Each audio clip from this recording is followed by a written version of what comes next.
नमस्कार. स्वाभिमानी TV news चॅनलच्या बातमीपत्रात आपलं स्वागत. घरफोडी करणारा एकाला शहर पोलिसांनी घेतले मुद्देमालासह ताब्यात. धुळे शहर पोलीस स्टेशनच्या डीबी पथकाने उल्लेखनीय कामगिरी करीत घरफोडी करणाऱ्या चोरट्याला मुद्देमालासह ताब्यात घेतले आहे. घरातून चोरलेल्या सोने चांदीचे दागिनेसह रोख रक्कम असा जवळपास 57,800 रुपयांचा मुद्देमाल धुळे शहर पोलीस ठाण्याच्या डीबी पथकाने जप्त केलेला असून धुळे शहरातील साक्री रोडवरील त्रिमूर्ती मंदिर उत्कर्ष कॉलनी येथे राहणाऱ्या रंजनाबाई रमेश इंगळे यांच्या घरात चोरट्यांनी चोरी करून पसार झालेले होते. दरम्यान डीबी पथकाने गुप्त माहितीच्या मदतीने एका विधी संघर्ष बालक या गुन्ह्यात सामील असल्याची माहिती मिळाली.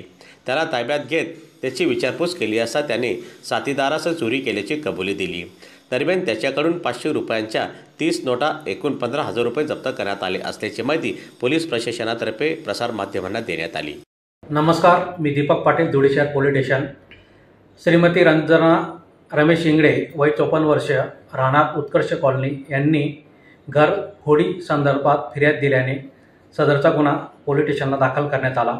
आम्हास गोपनीय बातमीद्वारे माहिती मिळाली की लाखन उर्फ रमेश दाजमल सोनवणे ह्या व्यक्तीने चोरी केली संदर्भात आम्हास माहिती मिळाल्याने त्यास विचारपूस करीत असता त्याने गुन्ह्याची कबुली दिल्याने त्याच्याकडून गुन्ह्यातील मुद्देमाल रोख रक्कम 35,000 रुपये तसेच सोने चांदीची रक्कम 22,800 असा एकूण 57,800 रुपयाचा मुद्देमाल त्याच्याकडून रिकवर करण्यात आलेला आहे.